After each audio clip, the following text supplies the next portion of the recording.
নমস্কার, তনুর গল্প সম্ভারে আমি তনুশ্রী তোমাদের জন্য আবার নিয়ে এসেছি আমাদের সবার প্রিয় গোপাল ভাঁড়ের গল্প। আজ আমি তোমাদের গোপাল ভাঁড়ের দুটি গল্প শোনাবো। যদি ভালো লাগে তাহলে লাইক, শেয়ার অ্যান্ড সাবস্ক্রাইব অবশ্য করেই করো। আর হ্যাঁ, পাশে থাকা বেল আইকনটি প্রেস করতে ভুলো না কিন্তু, যাতে এর পরবর্তী গল্পের সমস্ত নোটিফিকেশন সবার আগে তোমাদের কাছে পৌঁছয়।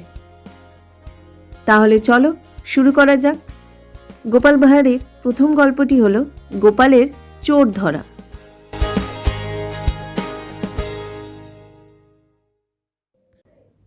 তখন মাঝরাত।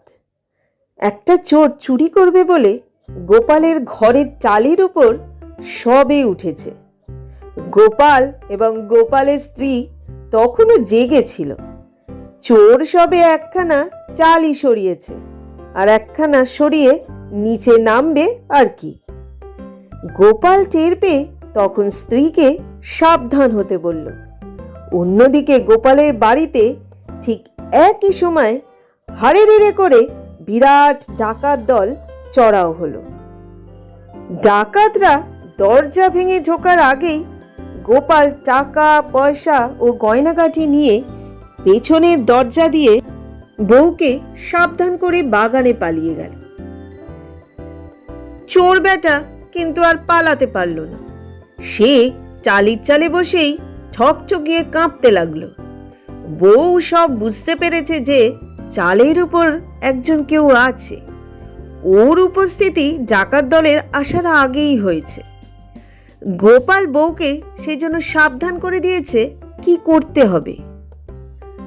কাঠের দরজা ভেঙে ডাকাতরা ঘরে ঢুকেই গোপালের স্ত্রীকে জিজ্ঞেস করলো, বাড়ির কর্তা কোথায় আগে বল, নইলে তোকেই রাম ধোলাই দেবো।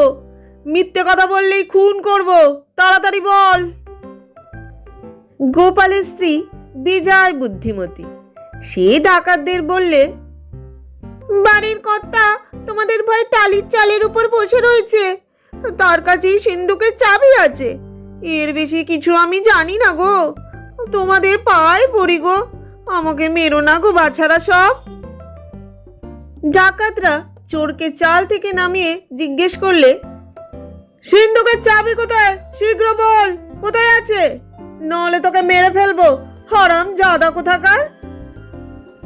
চোর ভেবাচাকা খেয়ে বললে, সত্যি বলছি, মায়েরই বলছি, আমি কিছুই জানি না। আমি এ বাড়ির কেউ নই, আমি নতুন লোক। ডাকাতরা চোরের কথা মোটেই বিশ্বাস করলে না। তাকে বাড়ির কর্তা ভেবে চাবি আদায় করার জন্য নির্দয়ভাবে পিটাতে লাগলো। তবুও চাবি পেল না কোনো মতেই। এতে খানিকক্ষণ দেরিও হয়ে গেল ডাকাত দলের। ইতিমধ্যে গোপাল বাইরে থেকে গ্রামের লোকজন নিয়ে হই হই করে আসতে থাকলে ডাকাতরা ভয় পেয়ে পালিয়ে গেল বটে, কিন্তু চোরটাকে প্রায় মেরেই রেখে গেল। গোপাল আর একটু দেরি করলেই বেচারা প্রাণে মারা যেত সেদিন। পাড়াপড়শি ডাকাত তাড়াতে এসে মৃতপ্রায় চোরটাকে বাগে পেয়ে যেই মারতে যাবে, গোপালের স্ত্রী বাধা দিয়ে বললে, ওকে আর মেরো না গো, ওকে বাড়ির কর্তা বানিয়ে আমরা এই যাত্রায় খুব বেঁচে গেলুম। আধমরা চোরটার ওপর খড়ার ঘাড় দিও না, ও আমাদের অনেক উপকার করেছে। তারপর গোপালের স্ত্রী যখন সব কথা খুলে বললে পাড়ার লোকেদের, তখন পাড়ার লোকেরা গোপাল আর গোপালের স্ত্রীর বুদ্ধির খুব প্রশংসা করতে লাগলো। চোরটাকে গরম দুধ খাইয়ে চাঙা করে তুলে বিদায় করে দেয়া হলো। বলা বাহুল্য, যাতে কোনোদিন চুরি আর না করে তার জন্য সতর্ক করে দিয়ে এবং ব্যবসাপত্র করে সৎ পথে চলার জন্য গোপাল কিছু টাকার ব্যবস্থা করে দিয়ে চোরকে ছেড়ে দিল।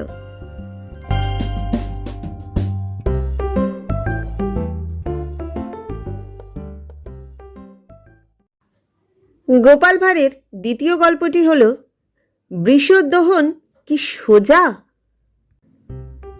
কোনো এক বদমাইশ লোকের প্ররোচনায় মহারাজ একদিন গোপালকে আদেশ দিলেন, একটা বৃষ দহন করে তার দুধ আমায় কাল এনে দাও। গোপাল যত বলে যে বৃষ দহন করে দুধ পাওয়া যেতে পারে না, মহারাজ সে কথায় কান দিলে না মোটেই। অগত্যা গোপালকে বেরোতে হলো। গোপালের মতো ধুরন্ধর লোক টোটো করে ঘুরে কোনো উপায় না বের করতে পেরে ক্লান্ত হয়ে বাড়িতে দরজা বন্ধ করে শুয়ে পড়ল।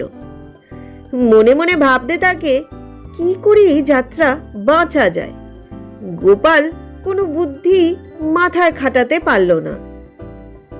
গোপালের স্ত্রী স্বামীর এইরকম অস্বাভাবিক আচরণ দেখে বিস্মিত হয়ে এর কারণ জিজ্ঞাসা করলে।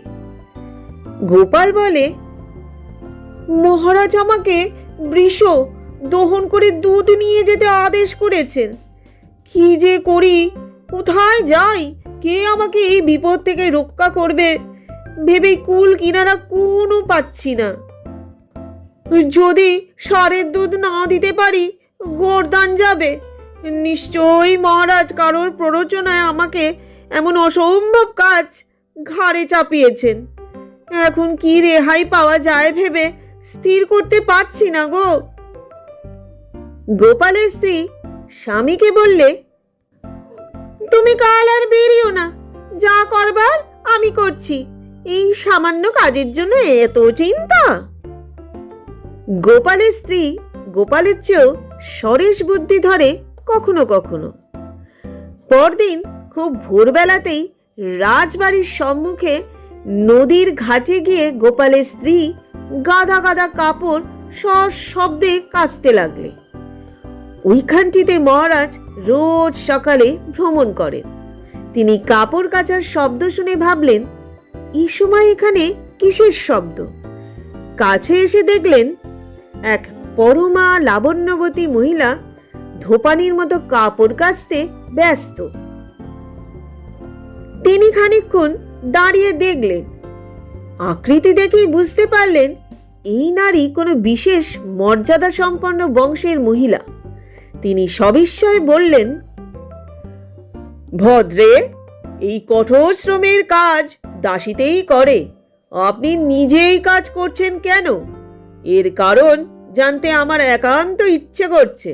যদি বলেন খুবই আনন্দিত হই।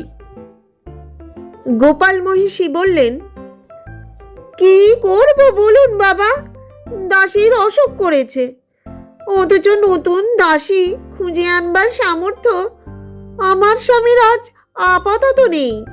কারণ তিনি প্রসব বেদনায় একান্ত কাতর।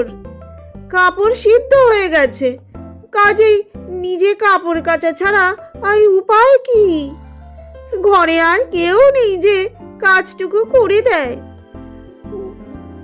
দু একদিন কাপড় ভেজা ফেলে রাখাও যায় না, নষ্ট হয়ে যাবে।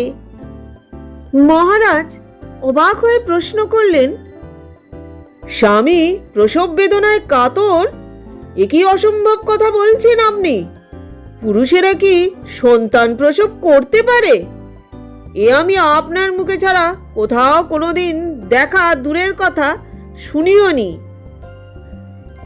গোপালের স্ত্রী বললেন, কেন হবে না? যে দেশে বৃষ দহন করলে দুধ পাওয়া যায়, সেই দেশে পুরুষের পক্ষে সন্তান প্রসব করা কি এতই অসম্ভব? আজ শুনলাম আমাদের মাননীয় মহারাজ আদেশ দিয়েছেন একজনকে বৃষ দহন করে দুধ আনতে। মহারাজ নিজের ভুল বুঝতে পারলেন এবং অনুমান করলেন ইনি গোপালের স্ত্রী। তখন তিনি নিজে গোপালের বাড়ি গিয়ে গোপালকে ডেকে প্রাসাদে নিয়ে গেলেন এবং সুকৌশলে এই ভুল ভাঙানোর জন্য গোপালের স্ত্রীকে বেশ ভালোভাবেই পুরস্কৃত করলেন এবং যার প্ররোচনায় তিনি গোপালকে এই কাজের জন্য বিলম্বিত করেছিলেন তাকেও প্রচুর জরিমানা করেন।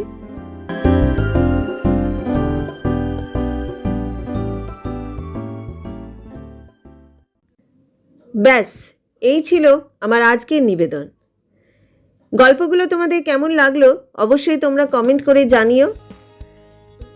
তাহলে আজকের মতো বিদায় নিচ্ছি, আবার আসবো আরেকটা নতুন গল্প নিয়ে। সবাই ভালো থেকো, সুস্থ থেকো এবং সুরক্ষিত থেকো।